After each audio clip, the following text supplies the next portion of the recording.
नमस्कार, NMF news पर आप सभी को बहुत स्वागत। मैं हूं आपके साथ अभिषेक पुंडी। अमेरिका महीनों से भारत को तोड़ने की कोशिश कर रहा था। 25% का टैरिफ और उसके ऊपर 25% का सैंक्शन कहें कि या फिर एक्स्ट्रा टैरिफ भारत के ऊपर लगाया गया था।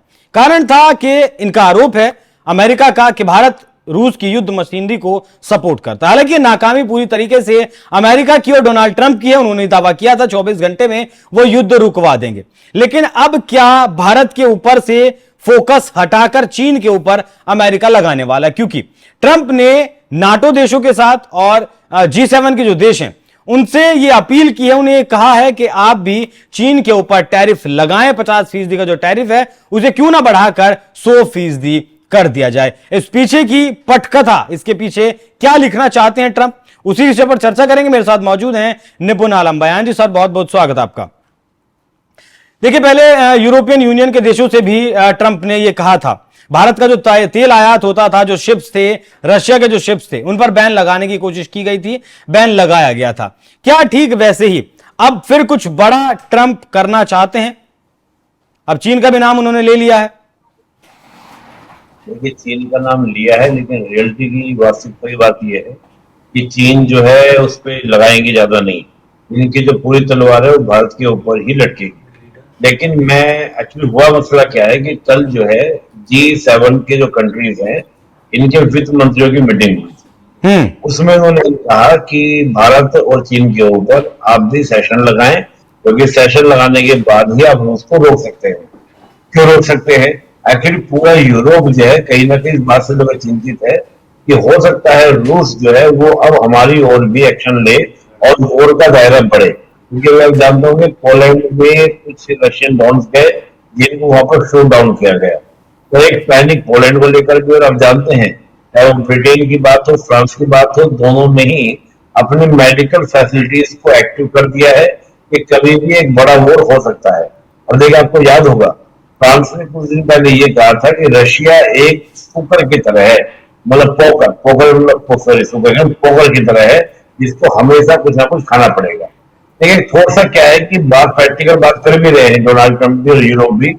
जब कोई देश क्या हो जाए, आपका इकोनॉमी वॉर में चली जाए और वॉर में आपका कोई कंट्री कूद जाए और वॉर के रुकने के आसार ना हो, तो वहां का डेवलपमेंट, वहां के इन्वेस्टमेंट क्या हो जाते हैं, रुक जाते हैं। तो ऐसे में वो अपनी इकोनॉमी को केवल वॉर के माध्यम से ही चलाता है। तो रशिया का हो सकता है कि अपनी इकोनॉमी को बड़ी इकोनॉमी बनाने के लिए वो वॉर का सहारा ले। तो उसके लिए क्या है कि रशिया की जो वॉर मशीनरी है उसको रोकना है। रोके कैसे? रोकने का एक तरीका है कि इंडिया और चाइना पर आप सेशन लगाइए ताकि तेल खरीदना बंद करें, रशिया का पैसा खत्म हो, रशिया वॉर करना रोक दे। अब यहाँ पर बात है कि क्या वाकई में G7 कंट्री ऐसा लगाएंगे हम पर सेशन? देखिए, एक थोड़ा सा अगर हम इंडिया का जो ट्रेड देखते हैं पूरे वर्ल्ड के साथ में, केवल दो ही जगह जहां से हमारा ट्रेड डिफिसिट नहीं होता बल्कि ट्रेड बेनिफिट होता है। एक तो हमारा होता है किसके द्वारा? आपका एक तो हमारा पूरा का पूरा होता है अमेरिका के द्वारा। अमेरिका से हमारा करीब 45 बिलियन अमेरिकन डॉलर का बेनिफिट होता है। तो वही हम देखें, आपका EU की जो कंट्रीज हैं करीब 16.5 बिलियन अमेरिकन डॉलर का को लाभ होता है। तो ये दो एरिया रहते हैं जहां से भारत को ट्रेड करने में बेनिफिट होता है। अगर वहां पर आपका टैरिफ लगेगा, कुछ होगा, सेशन लगेगा, तो हमें नुकसान होगा, अच्छा खासा नुकसान हो जाएगा। अब बात यह कि भारत ने क्या स्ट्रेटजी की। भारत ने यह अनुमान पहले लगाकर भारत ने दो देशों को, जैसे फ्रांस और जर्मनी, इनको साथ अपने और ज्यादा क्या किए हैं, पूरे अपने इक्वेशन स्टेबल किए हैं, अपने समीकरणों को बेटर किया है। फ्रांस के साथ तुमने अभी भी क्या किया, 2 लाख करोड़ का क्या किया, डील की है, जिसमें हम करीब 114 राफेल हम उनसे लेंगे। इसमें 114 राफेल जो लेंगे, इसकी 60% जो राफेल की पूरी मैन्युफैक्चरिंग होगी, वो 60% जो होगी वो मेड इन इंडिया होगी, 40% हम फ्रांस से लेंगे। तो मुझे नहीं लगता कि जो फ्रांस को इतना बड़ा ऑफर मिला हुआ है, फ्रांस अमेरिका की बात को सुनेगा। यहाँ पर ये बात बड़ी इंटरेस्टिंग है कि अगर ऐसा ही ऑफर हमने अमेरिका को दे दिया होता। देखिए, अमेरिका की पूरी कोशिश ये है, अमेरिका ने जो पूरी दुनिया में सेशन लगाने शुरू किए, तो अमेरिका की कंडीशन सबके साथ ये थी कि हमारे पर इन्वेस्टमेंट करो तो हम आपको टैरिफ कम लगाएंगे। भारत को जानता है कि भारत बहुत हैवी इन्वेस्टमेंट तो कर नहीं सकता। अमेरिका की नीति जिस टैरिफ में भले कुछ भी कहते रहे, उनकी कोशिश ये थी कि दुनिया से हथियार खरीदना करके भारत बंद अमेरिका से ज्यादा खरीदे। लेकिन हमने अमेरिका से हथियार नहीं खरीदे, क्योंकि हमारा सिंपल मानना ये था कि अगर हम अमेरिका से हथियार खरीदते हैं तो एक तो हमारी अमेरिका पर डिपेंडेंसी बढ़ती है, पहली बात। दूसरी बात, अमेरिका वो देश है जो कभी भी किसी भी देश पर अपने हथियार को देने के बाद भी सेशन लगाकर हथियार को यूज करने को रोक देता है। और पाकिस्तान को ऑलरेडी हथियार बेचता है। तो अमेरिका के जो वेपन है उस पर हमको उतना कॉन्फिडेंस नहीं है जितना कॉन्फिडेंस हमको रशियन वेपन पर है, इसराइल के वेपन पर है, फ्रांस के वेपन पर है। तो मामला ये है कि हमने इस G7 के ऊपर जो उन्होंने लगाया है कि G7 लगाए, तो बात यहाँ पर यह कि दुनिया बदल रही है। भले ही अमेरिका कितना भी सेशन की बात करता रहे, लेकिन आप देख रहे हैं फ्रांस ऑलरेडी अमेरिका के खिलाफ तलवार निकाल के खड़ा हुआ है।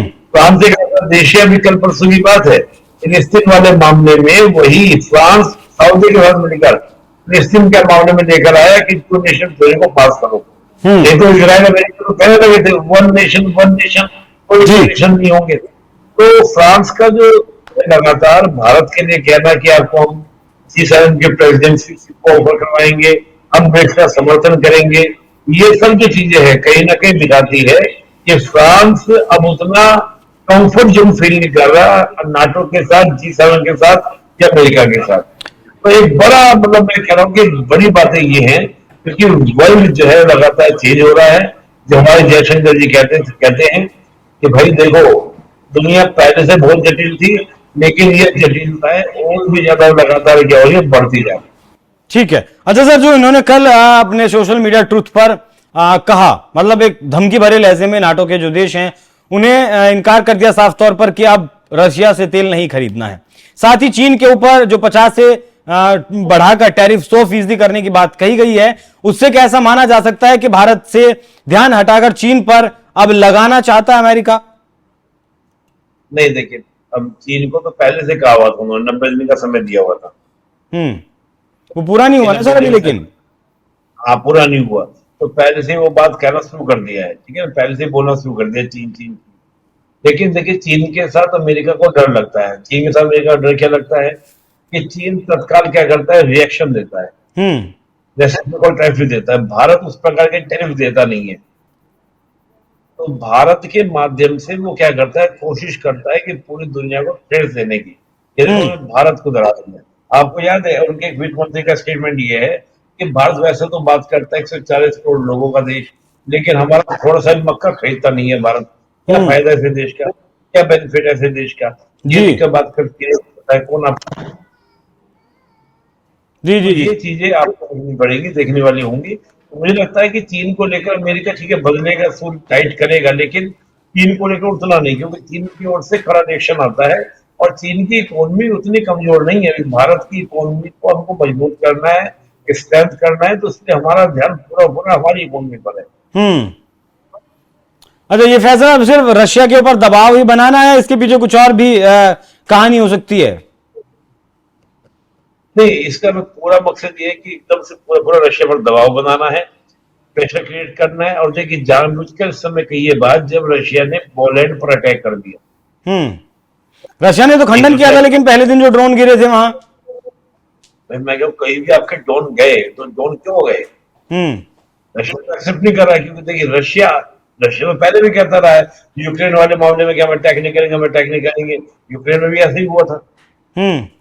और मुझे भी लगता है नाटो की सेनाएं भी तैयारी कर रही हैं। देखिए, मैं बार बार बताता हूँ, इसको हम लोग बोलते हैं वॉर इकोनॉमी। रशिया के यहाँ पर अभी प्रोडक्शन नहीं बन रहा है, इन्वेस्टमेंट आ नहीं रहा है। रशिया को अपनी इकोनॉमी चलानी है, तो कैसे चलाएगा? युद्ध करके। हाँ, वॉर इकोनॉमी। और ये पुराना पैटर्न है। आप भी देखो, पहले राजा महाराजा होते थे जिनके यहाँ पे प्रोडक्शन नहीं होता था। आप भारत के लोग कभी भारत अटैक करने क्यों नहीं गए? क्योंकि हमारे पास में कभी उत्पादन की कमी नहीं थी। जब आपके यहाँ भी प्रोडक्शन की कमी होगी, उत्पादन की कमी होगी, खाने को नहीं होगा, तो वो और एरियाज पर अटैक करेगा। हम पर अटैक इसलिए बहुत हुए क्योंकि हमारे यहाँ पर संपन्नता थी, हमें खा जाने की जरूरत नहीं थी।